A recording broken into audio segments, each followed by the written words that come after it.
Hello, everyone. I'm thrilled to be welcoming today this great panel, and thrilled to be actually welcoming you all on this call.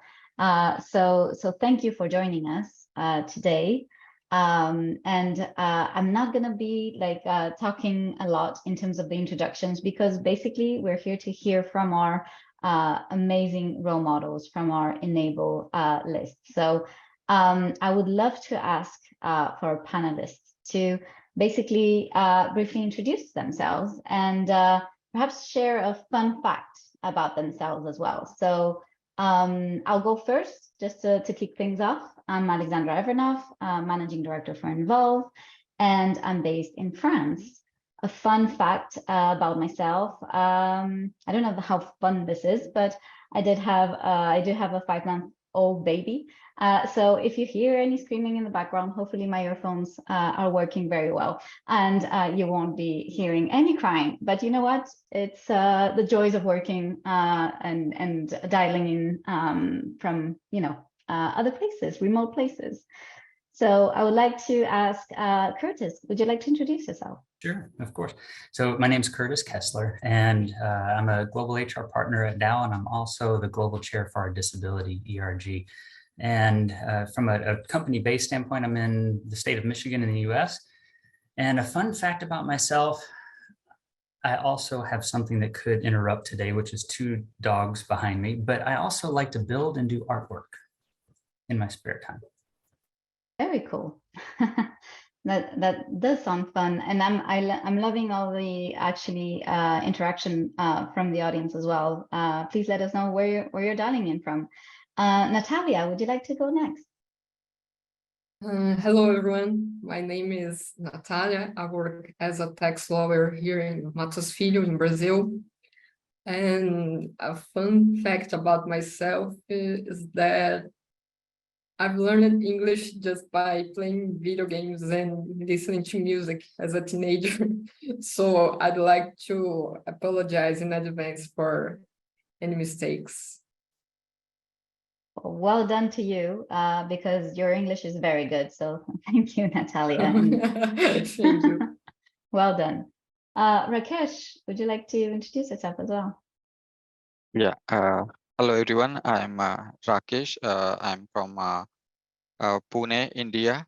I work as an associate project manager with the HSBC UK, I would say. It's like HSBC technology. Okay, so we take care of HSBC UK core banking. And fun fact about me is recently I have put on some weight, and considering my disability, doctor told me to maintain weight. I started a little bit yoga, a little bit push-ups. So I'm getting used to it. So I think, yeah. Lovely, good habits to be starting at any time. Yeah. Yeah. Well done. Thanks. And Rosemary, lovely to meet you. Would you like to introduce yourself as well?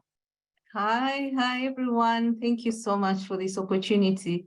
My name is Rosemary Nakuya. I work with Diageo, based in Uganda, as the HR business partner supporting commercial. A fun fact about me is I have a bucket list that is 100 things long. But if you ask me how many of the 100 things I have ticked off, you'll be amazed at that. So I make sure that each year I tick off one thing on my bucket list. And if I tick off one, I keep adding more and more because it has to remain at 100 as well. So back to you. I love that. That is so inspirational, actually. gives like good ideas for any future planning in terms of your own ambitions and personal ambitions. I'd love to hear more about that at some point, Rosemary. True. Amazing. Well, thank you so much, every one of you, for that introduction. I'm going to ask you a couple of individual questions, and then we'll go to more of a group discussion. So if in the audience you have questions as well, please feel free to submit them, and we'll try as much as possible to cover as many as we can. So let's start with Curtis. Curtis, in your interview with us actually. You mentioned that speaking about your MS diagnosis, apologies, well, it was not easy. It was something that you were glad that you did. So would you mind telling us about the conversation that you had with your manager and kind of like the specific advice that you have for allies on engaging with these conversations in a sensitive way? Yeah, sure. So at the time when I talked with my leader, my manager, I felt like I didn't have a choice. And the reason why I felt that way is because my MS symptoms had become very visible in a very short period of time, almost overnight. And so one day it looked, I would appear as if nothing was going on under the surface, right? And then the next day, from a balance and stability standpoint, I was very unstable and the balance was not with me. And so walking down a corridor, I would have looked as though something was very wrong, maybe a medical situation, or perhaps in a worst case, that I was intoxicated at work. It just would look very poorly. And so I felt I had to tell my leader what was going on so that people didn't make assumptions, so that they didn't, have the wrong impression. And I found that in that discussion, even it was very difficult to do, but being compelled by not having a choice, it, obviously pushed me to do it. She was very listening, very understanding. She led with empathy, and she was very open to asking questions to seek to understand how she could support me. And that therefore made it much easier to tell my story or to be more open in the next conversation. Yeah, it must have been quite a challenging moment to actually take the step to actually do it, I imagine.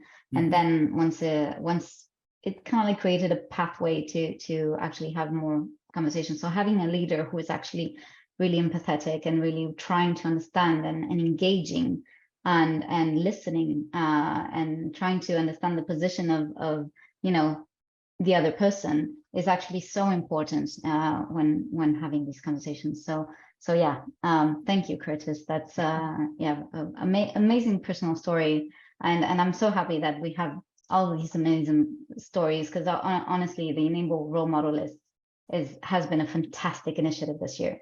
Very, very happy. We're very happy with the outcome. So thanks, Curtis. Nathalia, this question would be for you. So you have said in your submission, in your nomination, that you're the first self-declared autistic person at Mattos Filho. Can I ask you, what made you decide to declare this? And has this impacted your experience at the firm in any way?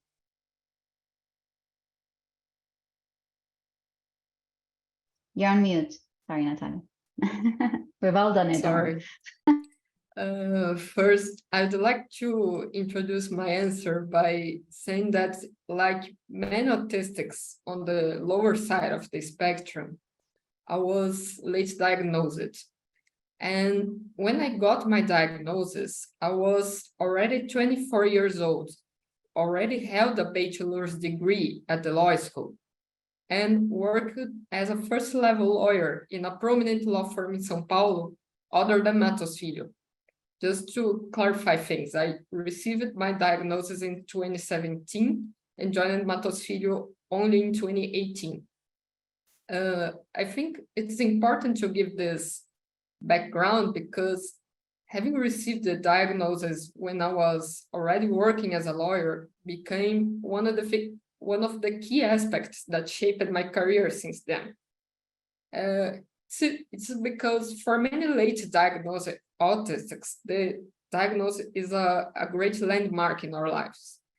And this is because throughout life, we face so many challenges and difficulties that simply seem to have no answer for existing in the first place. And without diagnosis, I could say that it's unbearable for us to notice that all the social and emotional challenges and all the executive dysfunction faced by us ever since early childhood are sometimes not even imagined by neurotypical people. And on the other hand, it is also true that it feels unexplainable. Why do you have so much ease with certain skills, like logical thinking, learning theories, and memorizing details in such a way that neurotypical people find it impressive? In short, the question that haunts us until this point is, what is so wrong with me? And when I was 24 years old and working in a great law firm, I felt that my difficulties and challenges came to like an unsustainable point. And I felt that it was nearly impossible to keep up with so many difficulties and so many doubts and the inability to understand such thing as the corporate world and its many unspoken rules. And when I received the diagnosis, my question about what was so wrong with me felt like finally solved. Nothing is wrong with me at all. Because I finally perceived that all the challenges that I was facing, mainly in my work life, were not caused by any flaw or any inability or anything that could be pointed as my personal fault. And instead, I came to the perception that all my life I was just functioning the way my brain was shaped and formed to function, like everyone else. And by perceiving this, I realized that I deserved to be respected like any other person and receiving empathy for my challenges and being valued by my strengths. So 1 year after the diagnosis, the opportunity to work at Mattos Filho turned up.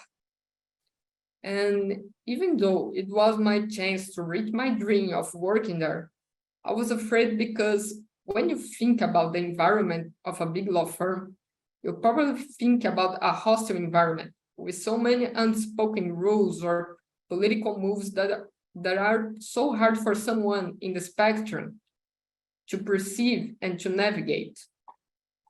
But what I realized working there from the very first weeks was that happily I was very mistaken. And looking back, it sounds very basic, but what impressed me the most in my first weeks was that I suddenly did not feel rejected in my workplace. I stopped feeling inappropriate just by being who I am. And actually, I started to feel warm and appreciated. And in such a way that every time I showed them my particularity, I was really appreciated and actually encouraged in these differences. And then after some time, it was very clear for me that my desire was to never more put myself in a situation or in a place that would make me feel rejected or inappropriate. It's like that pain no longer fitted me. So over the years, I kept advancing my career. But the more I advanced, the more was required to me to have certain abilities such as sharp soft skills and communication skills. Also, I realized that I was starting to be responsible for a team, and I was very afraid that my lack of these abilities could somehow impact them. And so I decided to once more trust in Mattos Filho. And first, I disclosed my condition only to my bosses, and it came out so much better than I could ever expect. I was embraced by them and listened with so much tenderness and true interest that all I could feel was a tremendous relief. And after the disclosures, my bosses and the HR team started to make personal adjustments for me in order to make my life and experience there easier and more suitable. And besides that, for me, it was crucial to note that the unveiling of my condition did not affect the way they looked and directed my work and how. I kept being challenged and pushed forward to always reach my best. And so a couple of months later, Roberto Quiroga, who is CEO of Mattos Filho, asked me if I could head up a new affinity group at the office, directed to people with mental health and neurodiversity matters. And after reflecting on how well Mattos Filho embraced me and respected my condition, I felt that I could make it possible to other people there. And so by working together with HR and corporate citizenship teams, we have started a new movement in the office in order to open up the debate. And recently, I had the unique opportunity to talk to over 100 people there about being autistic and the challenges involved, and mainly how we intended to create an environment in the office where everyone with any kind of neurodiversity or mental health matters could feel embraced, respected, and accommodated in their needs. And it was by far only one of the most remarkable days in my life. It's really, really hard to describe. And it has been a roller coaster since then, but I'm absolutely satisfied with our work as an office, and I look to the future with so much hope. I feel that we are shaping a sustainable environment in order to make people realize that there is nothing wrong with them. They are important, and we are very happy to have them just the way they are. And stories like yours, and I'm speaking to Nathalia, but to every single panelist, they make this work so much better in a way, and makes me a lot more optimistic about the future, because it feels like there are companies out there that are doing the right thing, basically, and not just, for branding opportunities of communications, but who actually care. And bravo to you, Nathalia, for really having the courage to have those conversations in the first place. And for also, I find it amazing that you were thinking of the impact that it could have on managing teams. So that's what led to kind of like Yes. actually having those conversations in the workplace. And in fact, that is incredibly empathetic as well. So amazing. That's such an inspiration. Thank you for sharing, Nathalia. Thank you so We much. appreciate it. So Rakesh, let me turn to you. In your interview, you mentioned that that really COVID has provided an insight into some of the challenges that people with disabilities may face due to a lack of infrastructure to support them fully. So can you talk to us a bit about the challenges that allies, people around, actually in this room, but also people who listen to us later on, what can we be aware of to help drive action? Okay, yeah, that is like when I was writing, giving that answer to that question. I think that like people have tendency like until and unless they try something, they cannot. Even though like in our personal life, if we have faced any problem, and if we tell other people, don't go by that way, that road is problematic. But certain people have ability.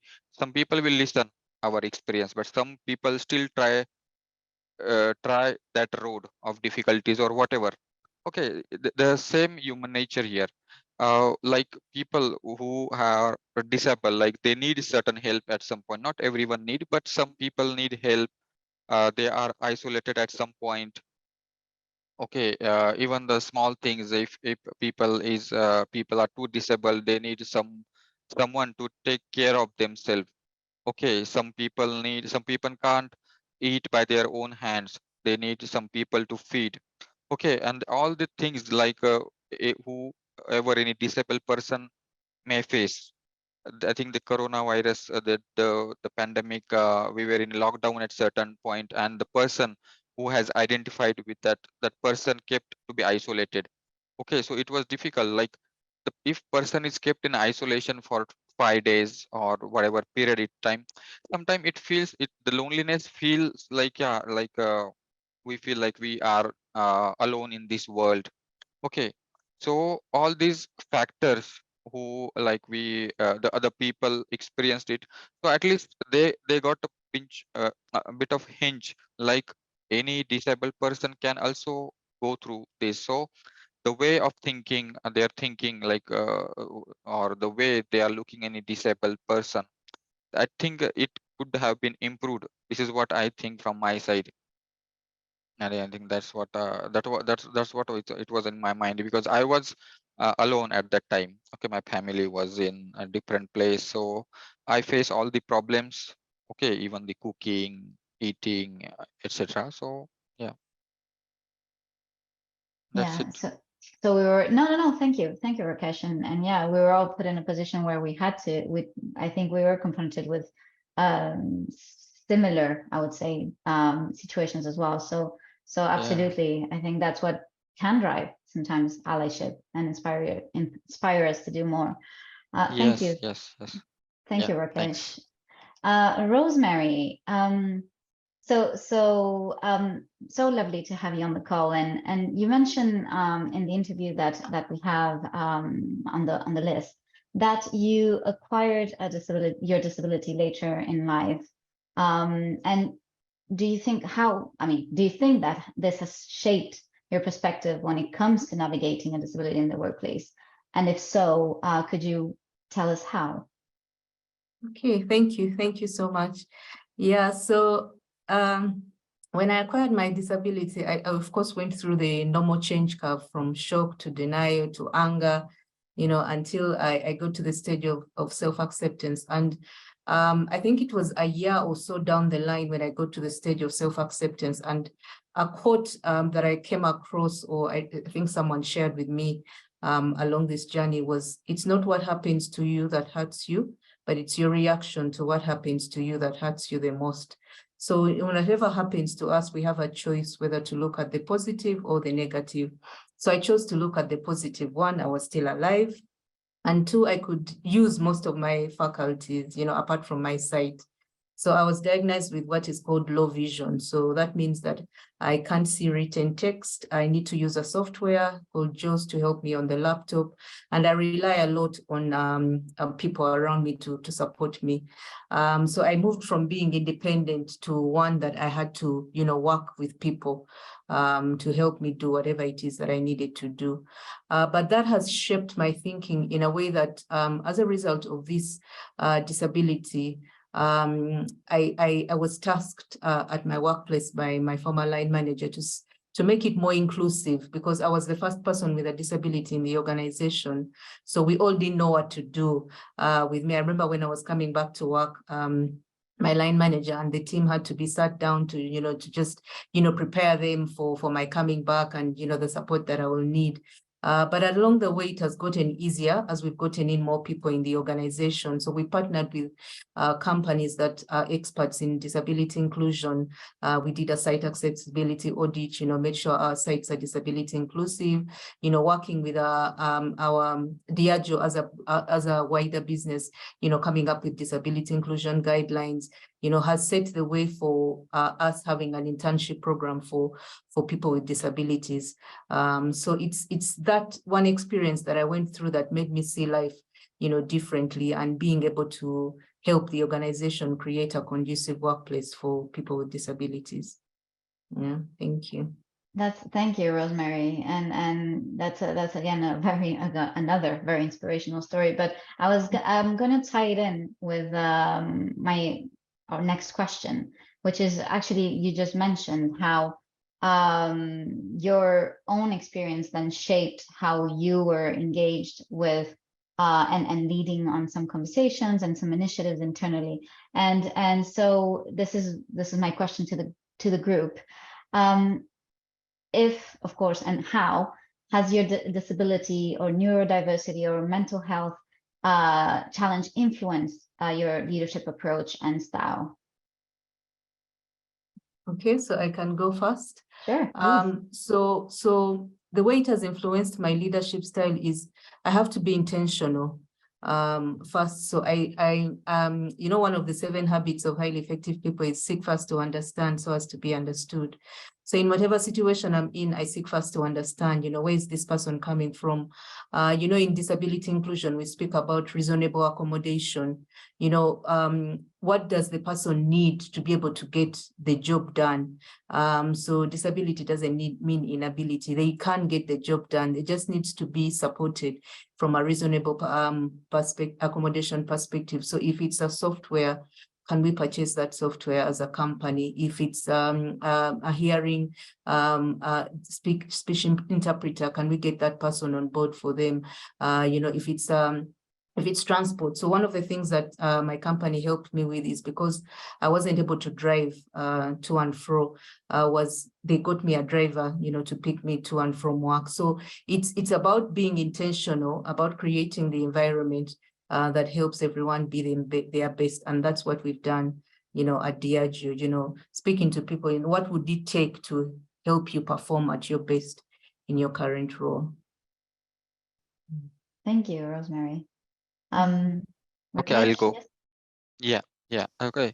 So I know what are the drawbacks of the disabled people. I know I have observed it closely. So in my, I will not say as a leadership as such, but I would use word as a mentorship.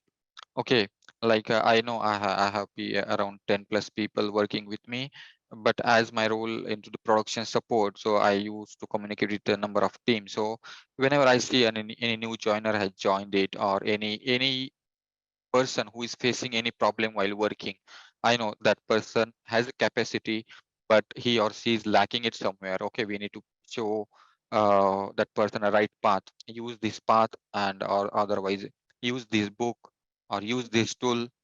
Okay, that I know that person has capacity, so I just have to provide the right tool to that person so that person can improve. Okay, so this is what helped me.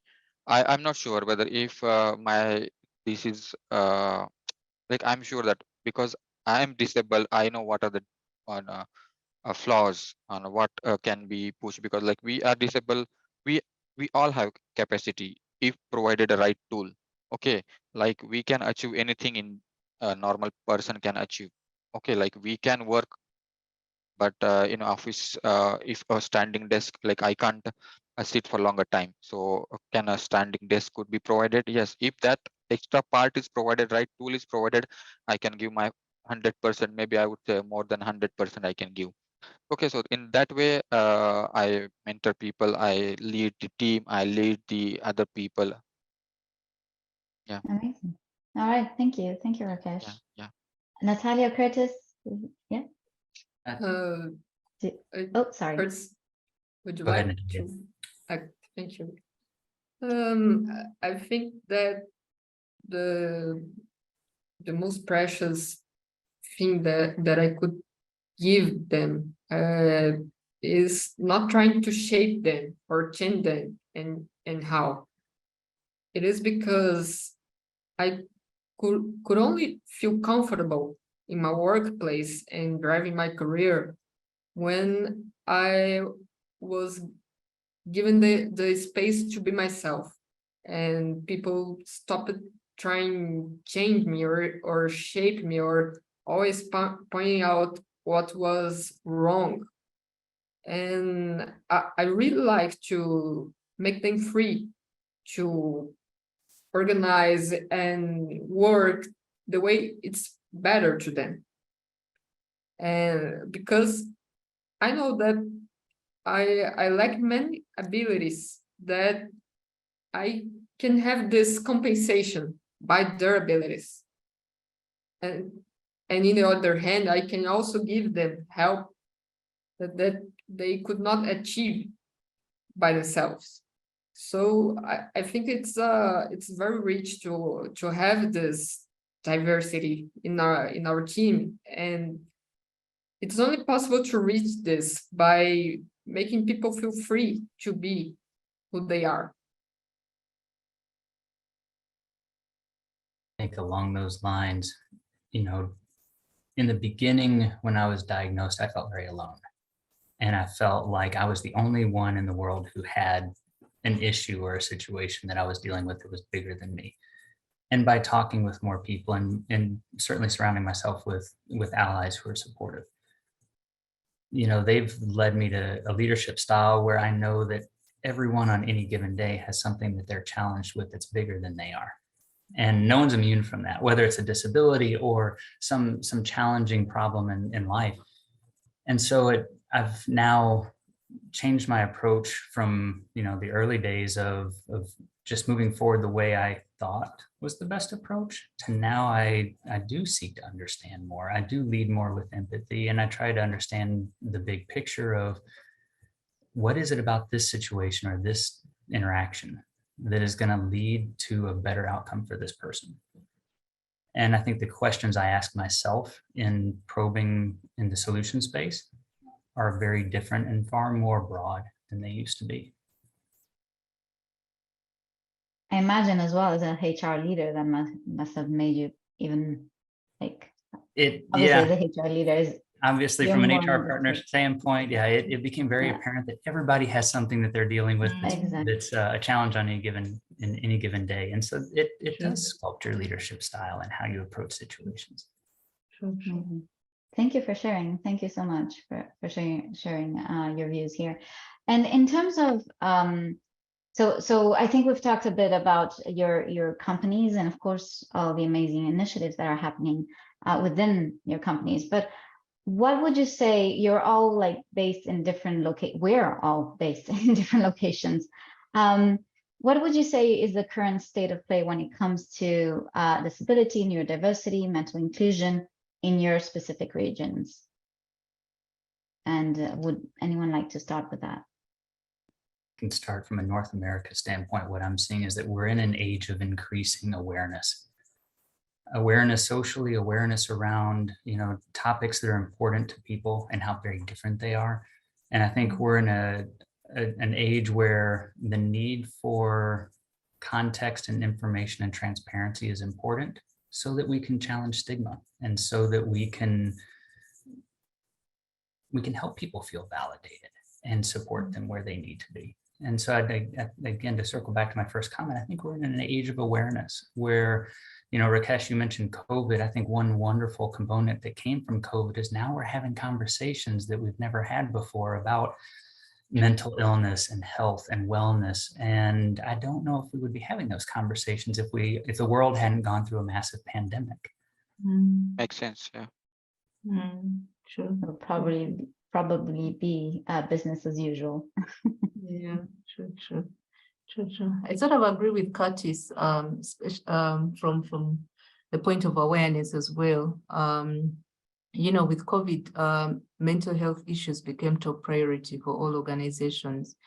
And we've had, as a company, to sort of also introduce an employee assistance program. We had it before, but we now amplified it to sort of help our employees deal with whatever issues that they were facing with, in addition to using technology. So there's the Unmind app as well that has resources that employees can then use. But we've also seen that disability awareness has moved from just, you know, the public sector, but also to private companies as well. So recently, I think about a year or so back, we an association was introduced, which is the Uganda Business Disability Network, which puts together private companies that shape market leading policies around disability inclusion, just sort of to create awareness that the disability inclusion, we have people with disabilities who are highly qualified, who can do whatever job that you set before them, that if you support them with the right tools and support as well. So there's a lot of awareness that has come through as well. Yeah, Thank you. I'll go. Yes, sorry, Yeah, Rakesh. yeah, I'll just add to it. Awareness is the main factor here. I think everyone is more giving more attention to the mental health, physical health, and especially like I would say for the people like disabled people. I think the awareness has increased. If I go back to maybe 5 years back, awareness was not that much. Okay, like what are the things we needed? It is also awareness has increased in our corporate life as well as in the life out of our corporate world, or out of, like, I would say, the personal life. Because recently, like, I was like just before this call, I was just going through at my Twitter handle, just checking. So there was it's our state deputy CM is birthday is planned on 22nd of July, and instead of, I think, as a part of that initiative, they are like putting a camp at our city, like to help disabled people. What are the difficulties they are facing? If they need any extra assistance, like wheelchair, or etc. Okay, so awareness in the corporate world was always there, because I see people are educated. Okay, in the corporate world, people are educated, but outside, not everyone is educated. Okay, especially from where I come from, they are educated for up to their, like, a day-to-day business, but not that much awareness that one has to take care, or one has to listen to disabled people. Okay, but now the things have really changed it. So I think, yeah, awareness is the important factor, and people are caring much. Thank Yeah, you, Rakesh. yeah, Yeah, I like to say that I share Rakesh background in a kind of way, because in Brazil you have basically two different worlds. There are educated people, and they tend to be more aware of these topics, and there are people who are at the very beginning of this awareness.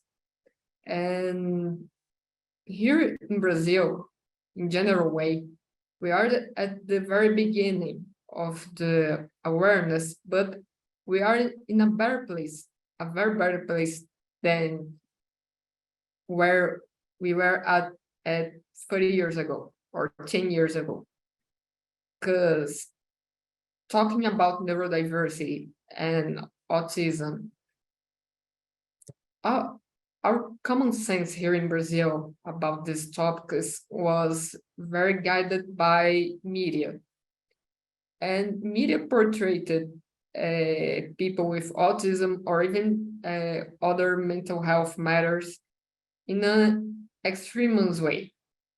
So when we talk about autistics, we talk about a spectrum. So you have the lower side and the higher side. And media was only showing up the lower side. And we just flew out the radar.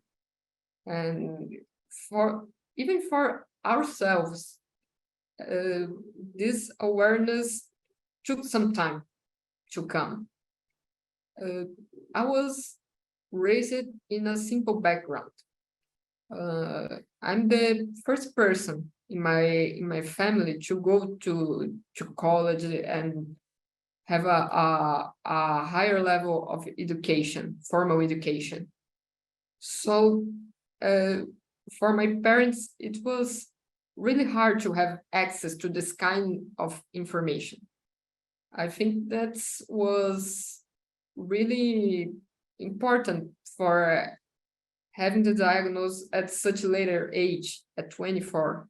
But I know that I am very privileged as well, because it's very common that people pass through a lifelong without knowing they are autistic. And I can say that they may not know, but they suffer.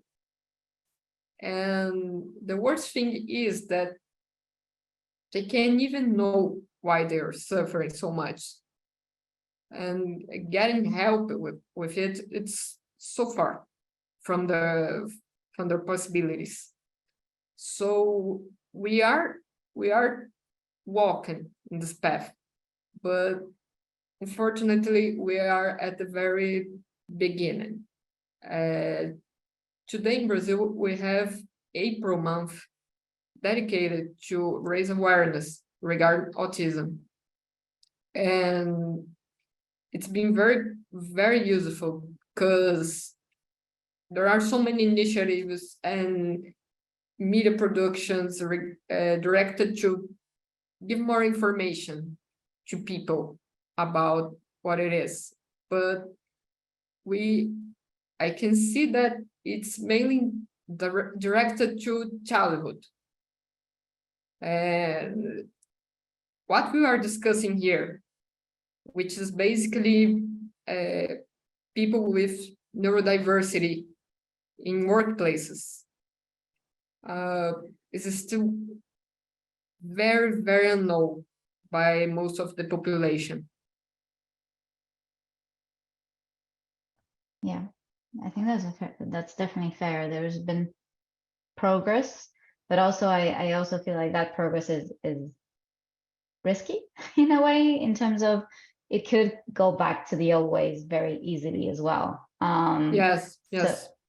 So it's fragile, let's say, maybe not risky, but so are there any tips or recommended actions? Like, I'm seeing some of the questions and they're kind of like, also I find them quite interesting. So I was just curious. So for example, Grace, who asked, how have you sought to foster a culture of openness and understanding, encouraging employees to disclose their disabilities, neurodiverse conditions, or mental health challenges without fear of stigma or discrimination? So how have you continued to build that internally as well? Are there any tips, ideas, recommendations that you'd like to share? I think it starts with trust. If you don't have a trusting culture and trust in the organization, you're not going to have people willing to be vulnerable and tell their story. And then that has to start from the top, in my opinion. You have to have someone of leadership influence being willing to demonstrate that vulnerability and say, you know what, this is who I am. And I encourage you to be who you are as well. But without trust, it's very difficult to do. Yeah. So we've just to build on to Curtis's point, we've built a culture that it's okay not to be okay. And for the sponsorship at the top really helps a lot as well. So whenever we have any programs that we would want to launch, it doesn't become an HR agenda, it becomes a business agenda. Because if you leave it to HR, people will say HR is just trying to, push their own agenda. But if it's led from the business, it becomes easier for people to, trust the system, to know that it's okay not to be okay, and also to be able to open up whenever they have an issue that they're dealing with as well. Yeah. Opening up is very important thing. Like for example, because we are using HR Direct, okay, as a portal, and where I think you have all employee information, where we have to there is one tick mark box, like you have to mention whether you are disabled or not. Like if a company, or we have to, like, they have to arrange some extra things, like in the mode of fire, okay, we need some extra care, any wheelchair need or any staircase support we need. So one has to declare themselves. One has to, like, we don't have to be shy. Okay, there is nothing to be shy about. This is what we are. Okay, and if we are, like, as I mentioned earlier, if we are given a right things, right tool, we can achieve anything. So there is nothing to be shy about it. We have to be vocal. People, the way people, it's not about how people will think about us. Okay, we should not be worried about that. We have to take care of ourselves. Yeah. I also share this point of view that opening up is the key aspect about inclusion, because when you put yourself, when you show yourself in a vulnerable way, you give space to other people to show their vulnerabilities, and do not be ashamed of being who they really are, because Exactly, yeah. yes, because everybody has their needs, and everybody has their particularities, and Yeah. we must respect it. It's not a favor that we do to people. It's very basic humankind, and I think that sometimes we forget about it, and it's important to always remember and always show yourself vulnerable, and a person who has its needs and particular questions in a way that they feel free to have them too. Exactly. Yeah. Yeah, that's definitely a good point. And actually, do you link to that? Do you ever feel a bit tired of, you know, is there some fatigue sometimes around being a role model, inspiring change, doing the good work, and then sometimes being met with, you know, challenges? I won't go into politics, but, you know, the world as it stands. And, you know, do you ever get fatigued? And if so, do you have any tips, recommendations on how to, you know, bring back that positive mindset and trying to keep on fighting the good fight? Yeah, I'll pick this up one. Yeah, of course. In forget about the disability, neurodiversity. Keep that aside for a moment. Even a normal person in a day-to-day life face challenges, right? Okay, so we are one of them. We also face some problems, and we also need some help. But not everything is under control. Okay, not everything whatever we need can be possible. Okay, so sometimes we have to adjust it. Sometimes we have to let it go, not to cry on that support. This is not happened. This is not provided, etc. We have to move on, and we have to check what is the minimum thing or we need for a particular thing to be actioned. Okay, so this is what I think. No, there is no point in crying on. If something we have the list and take positive, because I feel like in my life, whatever happened with to you, there is some reason. Okay, there are two things. And for anything happens to you, there is good thing and bad thing. It's up to you how you want to take and move on. If you take a negative thing and you sit back, it will pull you. Okay, and you have to cry. Your speed in your life will decrease. But if you take a positive from that point, and you have to move on, it will give a positive force. So always take positive, no matter what happens with you, whether everything is met or not. So we have to be positive and focused, and just have to keep a calm mind. Yeah, and just maybe to supplement on that, to Rakesh's point, it happens to all of us. So I guess the point is knowing when is your breaking point, and what are some of the triggers that maybe may lead you to look at the negative, or just try to give up, or just try to sort of say, this, I can't take this anymore, or this is just not working out, and all. But if you know what triggers that, and if you're able to take a step back and just say, look at the positive, what's the positive out of every situation? Has both positive and negative, and Exactly. choosing to focus on the positive always gets you up and running. But the key is to know if you are stressed or burnt out, what's the trigger, and therefore how do you ensure that you avoid, for lack of a better word, avoid that triggers, and just choose to focus on what's positive.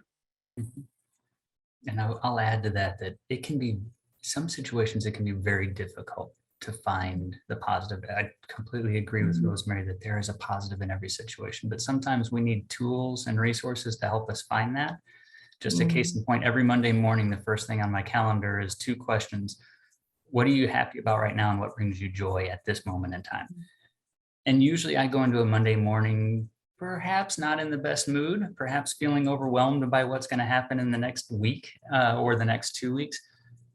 But just pausing for a moment to think about what's bringing me joy right now and what's going well right now. Sometimes we can use our calendar, for example, as a tool to make sure that we're focusing on the right things, or even a recurring meeting notice to yourself to reprioritize, or to focus on you, or to give yourself permission to go home at the end of the day.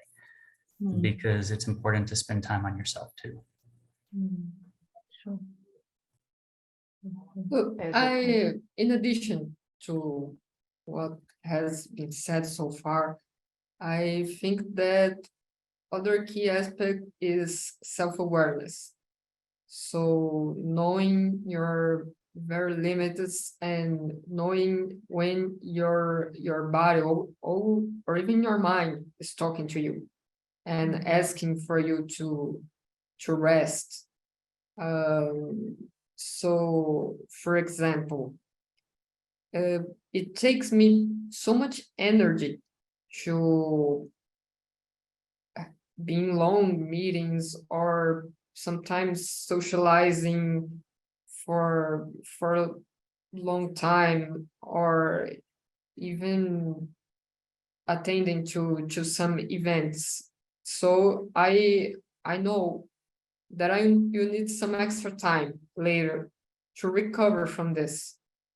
And it's achieved through very simple things, such as sleeping or being in a quiet and safe space. And so I think that self-awareness is the key to self-care. And we need to always have in mind that we actually spend so much time fighting and advocating and caring about our causes and about other people, but we will no longer be able to do it if we are exhausted and sick. So self-care time is also a time that is dedicated to our cause and to other people we fight for. So this is very important. Thank you for that. And I wanted to actually ask a question that was submitted from an audience member, and this question is coming from Nathalia. How did you go about building a roadmap for change? And how do you ensure that everyone involved understands that the roadmap should be dynamic to not lose momentum? And how do you maintain leader engagement as time goes by? Quite a substantial question. It's one I would like to throw to the four of you. Well, I think that you have to create empathy in everyone about your cause, because when you talk about neurodiversity or mental health matters or even disability, we are talking to things that seem to be particular to some people, but when we talk about it, we are communicating with what composes the sense of humanity, the sense of human being. And I think humanity only goes and only keeps up and have only evolved because somehow at some time we recognized our vulnerabilities and fought for them, for keeping up with that. So I think that even though it looks like maybe that when we talk about physical disability or autism or mental health matters, we are talking about Nathalia's experience or Kurt's experience, but we are talking about humanity experience so far. And I think this is the key to create empathy and keep people with you in this cause, because maybe they don't feel the need to be in your cause specifically, but everyone only reached one place at life by now because in the past someone similar to them brought up the fight and the awareness. I can say that I feel this in my skin because after all, I'm a female. And maybe if no one had fought in the past for female rights and equality, I wouldn't have a job in the first place, and I wouldn't have the opportunity to be here and to talk to people. And so I think that everyone in some time of their lives experience that you are here because someone in the past fought for it. So it is very important to us to keep fighting for it, because there are people coming along the way and they don't need to pass through what we pass or suffer what we have suffered. We can create a better world to them. Absolutely. Inspiring words, Nathalia. Thank you. Anyone else? I think we have a quick minute before we close the discussion. So maybe I'll just give it a go. The journey that we go through, I earlier said that we need to drive this from a business-wide context. The entire business has to be on board for such initiatives to work. So if we drive it that way, it becomes less of an HR agenda, but more of a business agenda. So in Diageo, we have what we call the Society 2030 Spirit of Progress, which is our ESG agenda, which is defined for the whole of Diageo, and as different markets within the Diageo group all contribute to achievement of that ESG agenda. So if we run it collectively, instead of looking at it individually, it becomes easier to achieve. That's helpful. Thank you, Rosemary. And well, I think we've come to the end of the discussion. So I wanted to thank you all so much, our panelists. You've been fantastic. It was a real pleasure. And thank you, of course, to the audience. We'll be circulating a video recording after the call, I mean, probably tomorrow. And also, I wanted to shout out Neha, who's been supporting on the tech side from our involved side. So thank you, everyone.